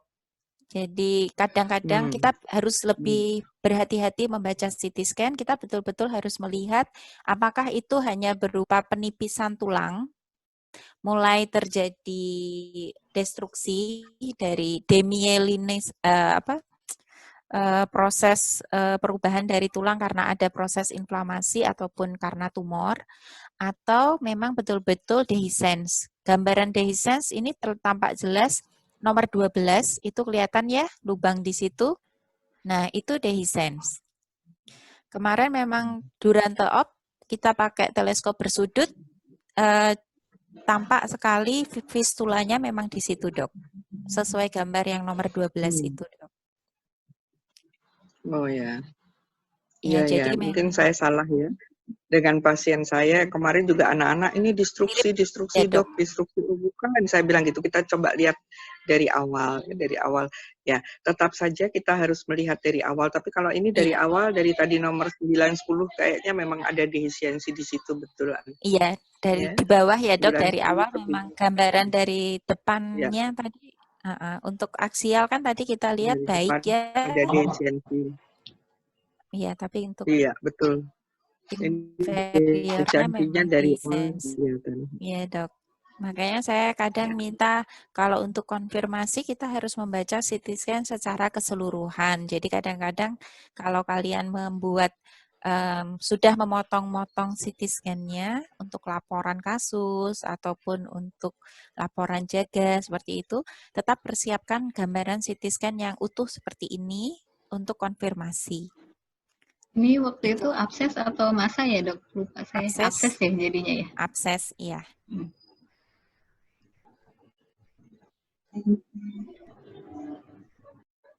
Tapi ada granulasinya ya, ada kayak granulomanya kayaknya.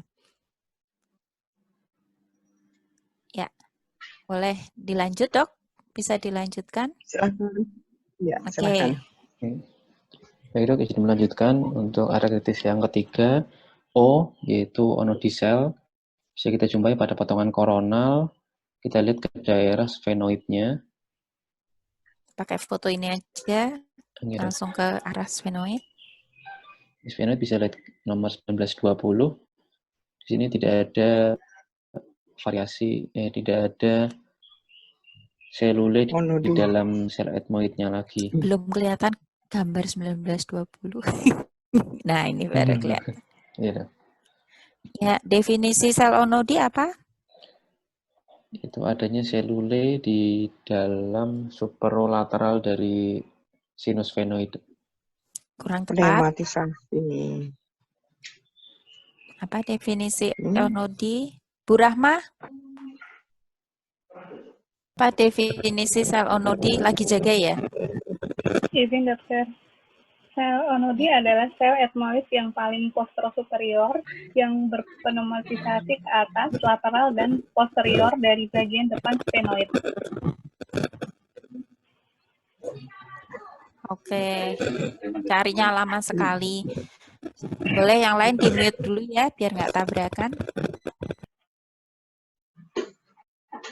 Ya, jadi sel onodi adalah sel etmoid posterior yang pneumatisasi ke arah sphenoid. Jadi kita bisa melihat sel onodi itu pakai potongan koronal ataupun aksial. Kalau pada potongan koronal, sel onodi bisa kalian temukan. Jadi kalian nanti bisa melihat sel onodi itu pada sphenoid.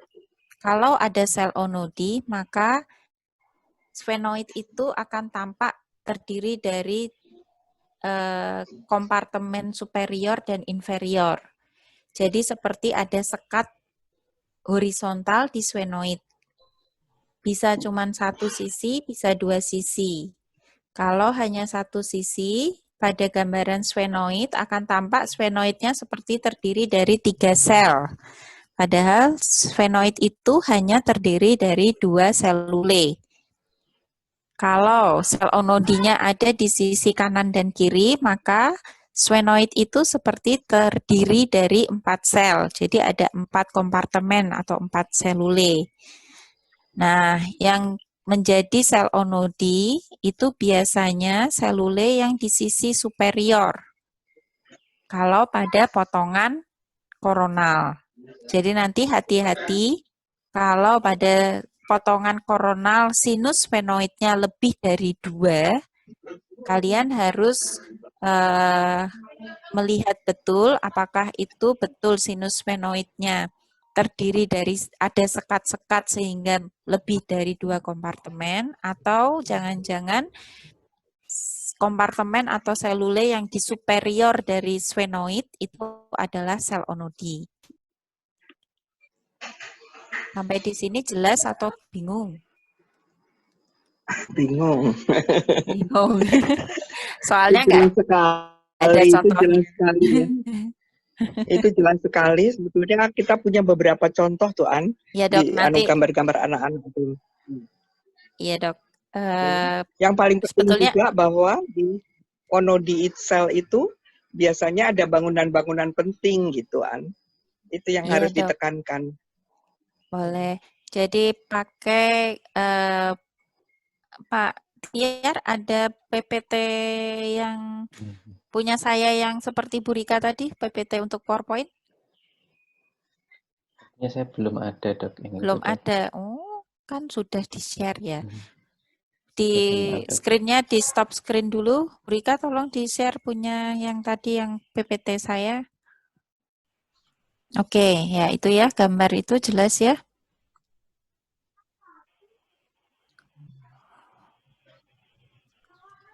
Nah, jadi kalau kita lihat, jadi onodi itu bisa dilihat pakai potongan koronal, menurut saya yang paling mudah. Kemudian potongan aksial maupun potongan sagital. Jadi kalau pakai potongan koronal, kita bisa lihat tadi yang saya bilang, kalau ada onodi sel, tampak sinus sphenoidnya seperti terdiri dari 4 kompartemen. Kalian bisa lihat di gambar potongan koronal itu ya. 4 kompartemen, ada 2 kompartemen di atas dan 2 kompartemen di bawah. Yang menjadi sel onodi selalu letaknya lebih superior. Jadi kalau ada sel onodi, sinus sphenoid akan terdorong ke bawah, artinya kalau mencari ostium sinus sphenoid, biasanya dia akan lebih di inferior. Nah, tadi yang disampaikan oleh Dr. Rice, sel onodi itu kenapa penting harus diidentifikasi? Karena pada tepi atau pada dinding lateral sel onodi itu biasanya dekat sekali dengan nervus opticus dan arteri karotis interna. Kalau ini ditunjukkan dengan panah kuning. Panah kuning itu adalah tepi dari nervus opticus, kemudian panah putih itu menunjukkan arteri karotis interna. Kalau kita lihat pada potongan aksial yang ada di bawah, panah kuning itu sama dengan panah kuning di potongan aksial. Kalau kalian lihat, itu adalah gambaran sel onodi.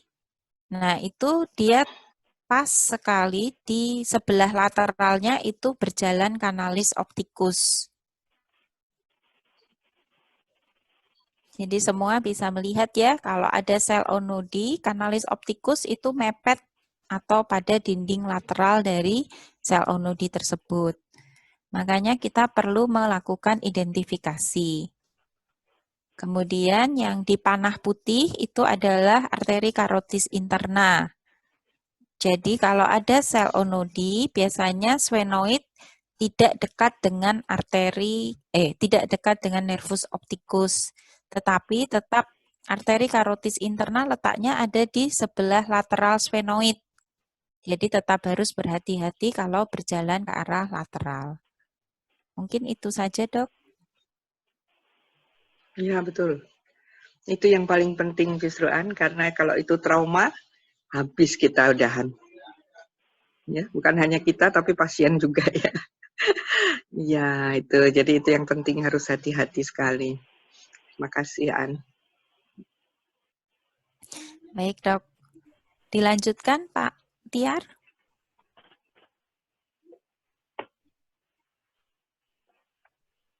Ini sharing ini screen-nya di stop, diganti ke Pak Tiar lagi. Baik, dokter. Baik, dokter. Saya lanjutkan untuk area selanjutnya. Untuk S, sphenoid pneumatisasi.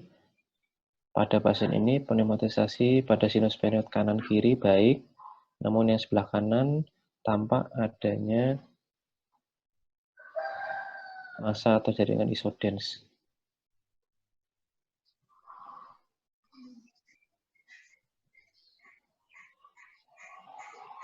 Jadi kalau pada sphenoid, apa yang harus kita analisis? Atau apa yang harus diperhatikan? Pneumatisasi dari sphenoidnya, Dok. Pneumatisasi, apa yang mau kamu lihat dari pneumatisasinya? Kenapa penting?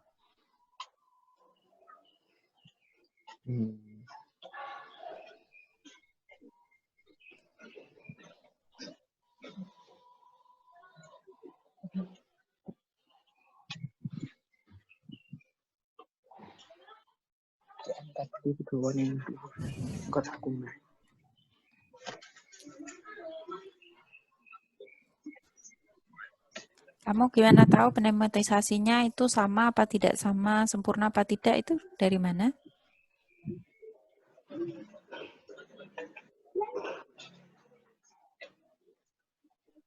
Dari simetris kanan kirinya, dokter. Jadi yang dilihat apanya? Boleh selulenya apakah simetris kanan dan kiri. Kemudian yang kedua, apalagi yang harus kita nilai? Septum antar selulenya di sphenoid, Dok. Ya, interseptanya. Interseptanya itu ujungnya menempel atau melekat kemana, gitu ya. Kalau ini kan dia ke superior, tidak melekat pada bangunan tertentu yang tadi kita katakan daerah berbahaya. Apa aja tadi Pak di daerah sphenoid yang harus kita waspadai? Dan nervus opticus dan arteri karotis interna, Dok. Oke. Sini, Dok.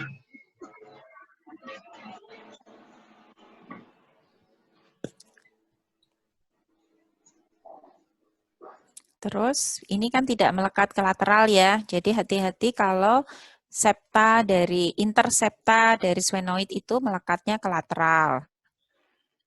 Dilihat melekat ke nervus opticus atau arteri karotis interna atau tidak. Itu yang penting. Oke, lanjut. Yang terakhir dari close classification, apalagi satunya? E itu ethmoid anterior artery, Dok. Bisa kita lihat di Ada potongan yang mana? potongan koronal di nomor 11 ini, Dok. Gambarnya mana? Apa landmark atau bagaimana cara kita mengidentifikasi arteri ethmoid anterior yang lebih mudah?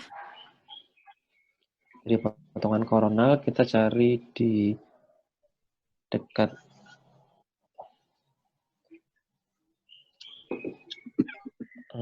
lamina papiracea yang bentuknya menonjol seperti paruh burung. Disitulah letak dari ethmoid anterior arteri, Dok. Oke, jadi bisa dilihat pada gambar nomor 11 atau nomor 12 ya. Jadi arteri ethmoid anterior berasal dari arteri mana? Dari karotis internal, Dok. Kejauhan.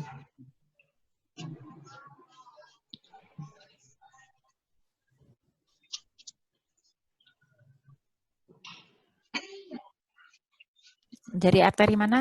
Ethmoid anterior?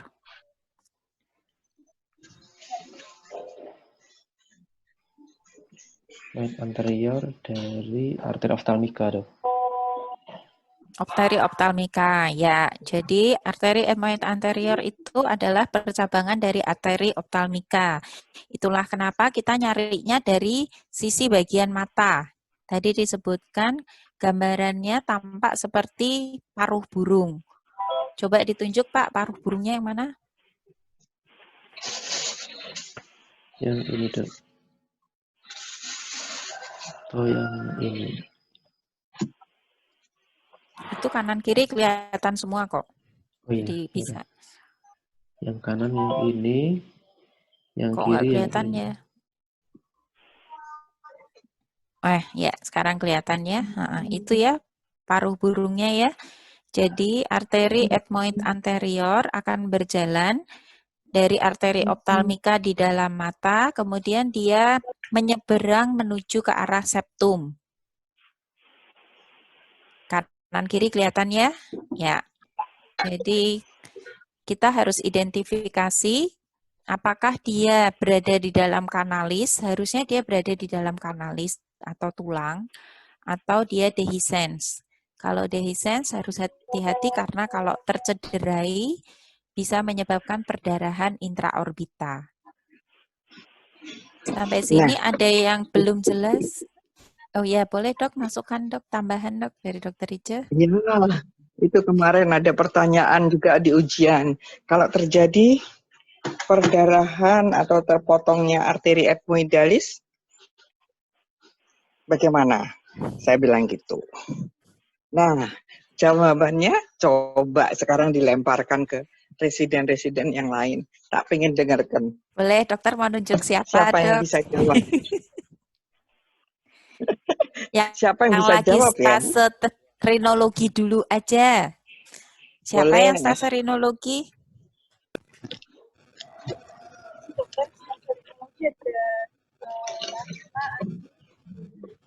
Oke. Silahkan, siapa mau jawab?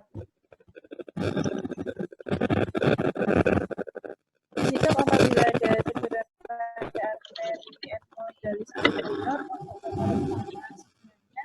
bisa dilakukan imunisasi dengan kesimpulan pada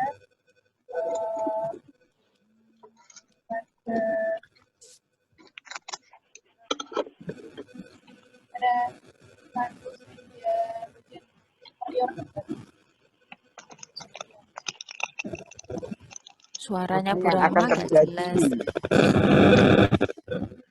Boleh diganti yang Apa lain yang dulu. akan terjadi? Boleh, siapa? Saya bisa tahu betul. Akhir kami. izin dok, apakah sudah bisa jelas dokter? Masih agak berebet, Bu.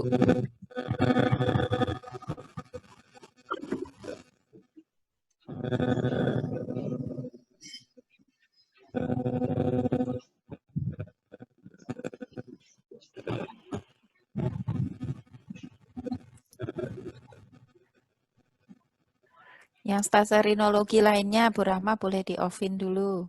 Bu Rahma udah Baik, jawab Dok. tadi. Ada Pak Adi dokter. Oke. Pak Adi baru. Mana? Oh, Bisa nggak apa-apa, nggak? Dok. Kan masuk Rino 3, Dok. Oh iya, dia Rino 3. Iya. Harus bisa ya? Harus bisa, Dok. Pak Adi ikut join nggak, Dok? Izin dokter, ikut dokter. Ya, oke. Boleh dijawab. Kalau terjadi perdarahan pada arteri ethmoid anterior, apa yang akan terjadi?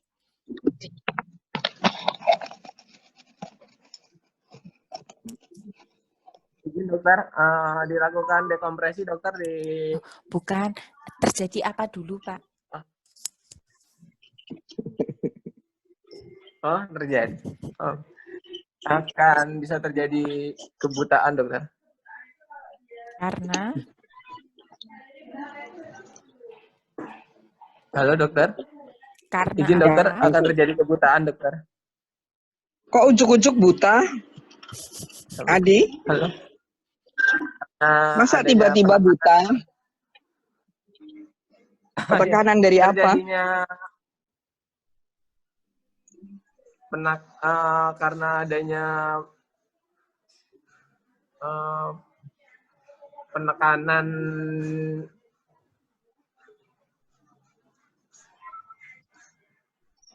Halo? Iya. Halo, ya. Tekanan apa? Awalnya udem dahulu dokter. Kenapa bisa udem? Apanya yang udem?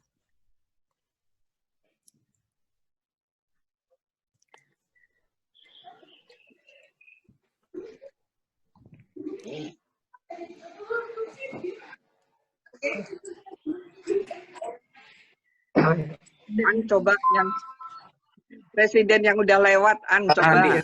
Dokter. Ya udah Pak Adi boleh di mute dulu. Yang barusan lewat dari Rino, dokter. Pak Heri.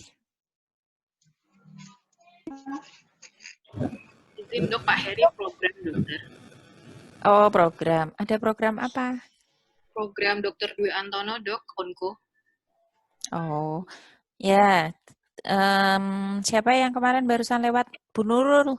Bu Nurul program juga nggak? Bu Nurul pos jaga dok harusnya. Nggak program. Kenapa? Pos jaga. Oh. Harusnya. Ya sudah, yang lain selain Bu Sufi yang jawab. Kan tadi Bu Sufi ada Amel sudah. tuh. Iya. Amel, Lulu. Kemana Lulu? Tuh. Amel. Di absen sama Dokter Rica loh. Dokter. Assalamualaikum dokter. Pak Bima. Boleh. Jawab dokter. Silakan. Jika terjadi ruptur arteri ethmoid anterior, itu arterinya akan masuk ke kavum orbita, perdarahannya akan terjadi penekanan pada kavum orbita, dokter. Karena darah yang banyak bisa menjadi peningkatan penekanan pada nervus opticus yang bisa menyebabkan kebutaan. Untuk tata laksananya, sebaiknya kita melakukan dekompresi, bisa melalui dekompresi di lamina papiracea atau dekompresinya menggunakan insisi pada kantus lateral, dokter. Oke. Jawabannya sudah lengkap sekali ya, dokter. Iya. Jadi bukan masuk, tetapi retraksi. Ya. Kalau masuk gimana masuknya? Pembuluh darah kan susah. Tapi kalau retraksi dia tertarik masuk ke dalam mata. Betul juga retraksi tertarik masuk. Jadi kalau masuk aja. Mesti ada konotasi yang hilang di situ ya. Bima udah betul. Cuman itu yang perlu diingat-ingat bahwa pembuluh darahnya akan mengalami retraksi ya. Yang Baik, tertarik ke dalam kavum orbita. Jadi darahnya numpuk di kavum orbitanya itu. Oke. Ya. Sip, ya dok. Ya, Sudah dijawab dengan sangat lengkap oleh Pak Bima. Cuman kata kuncinya tadi karena sifatnya arteri ethmoid anterior itu elastis. Jadi kalau dia terpotong, dia akan tertarik atau retracted masuk ke dalam kavum orbita. Tadi itu kata kunci itu tidak boleh lupa ya. Karena kalau arteri yang lain tidak begitu. Jadi itu spesifik untuk yang arteri ethmoid anterior.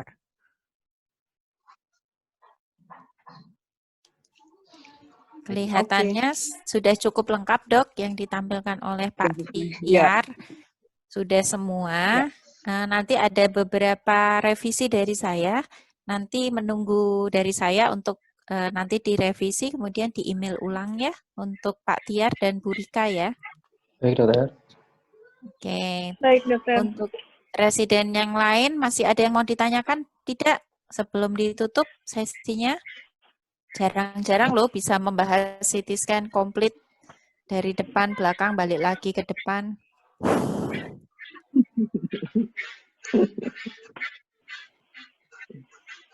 Tidak ada? Ya sudah. Lain kali pokoknya kalau selama ada kuliah, saran saya kalau memang ada yang kurang jelas, tolong ditanyakan karena selama kita bisa memanfaatkan maksimal kuliah seperti ini, menurut saya ini sangat efektif. Karena kan kalian selama ini jarang dapat kuliah kan? Ya, jadi kita maksimalkan masa COVID yang sebetulnya musibah, tapi kita hadapi dengan positive thinking aja, dianggap ya sudah sekali-sekali bisa kuliah secara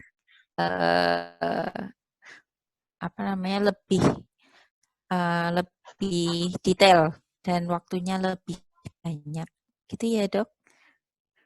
Ya, terima kasih, An. Ya, jadi untuk residen semua ini suatu kesempatan yang sangat bagus ya. Jadi bisa mendapatkan penjelasan dengan baik, dan saya sangat berharap jangan ada yang nggak fokus ya, karena ini juga akan keluar nanti pada saat ujian dengan senior, Dr. Yanuar, Dr. Ana, saya dan Eci, tapi juga ujian pada saat tindakan operasi ya. Kalau udah sendirian itu diuji sendiri, ngerti nggak ini kemarin yang diterangkan gitu ya. Oke, bagus sekali ya. Terima kasih. Mungkin sebelum ditutup, kayak biasa harus difoto dulu ya, Bu Rika atau Pak Tiar bisa. Yang biasanya Dr. Yanuar minta semuanya videonya di-on dulu semua, kemudian nanti buat bukti kalau semua mengikuti, nggak ditinggal tidur.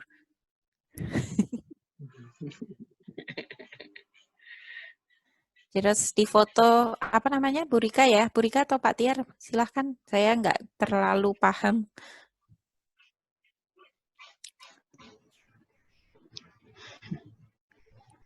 Ada gerakan tertentu nggak, Dok? Enggak lah. Yang penting pas di depan kamera semua aja. Tetap. Ya, ini siapa yang mau bikin capture? Halo. Sudah? Dokter, kami ambil screenshot, Dokter. Oke, dari semua ini ya, semua yang ikut ya. Ini yang belum muncul gambarnya, udah semua ya. Ada 2 halaman ya. 2 halaman tolong difoto semua ya. Oke, Dokter, kami foto untuk 2 screenshot. Oke, terima kasih. Izin kami foto yang pertama, Dokter. Ya. 1, 2, 3. Izin kami ambil yang slide selanjutnya, Dokter. 1, 2, 3. Ya, sampun, Dokter. Ya, terima kasih untuk pembacaan hari ini. Semoga bermanfaat ya. Dengan begitu saya tutup. Atau mungkin Dr. Rica, Dok, masih ada yang mau disampaikan dulu, Dok? Ya, sudah saya sampaikan tadi bahwa ternyata pertemuan kita seperti ini bagus sekali ya, Dr. Yanuar. Terima kasih udah Dr. Ana, Dr. Eci, dan semua anak-anak ya. Mudah-mudahan ini semua bisa bermanfaat ya. Terima kasih sekali. Oke, sampai ketemu lagi di lain session. Ya, Assalamualaikum. Terima kasih. Waalaikumsalam. Assalamualaikum warahmatullahi Assalamualaikum. Udah.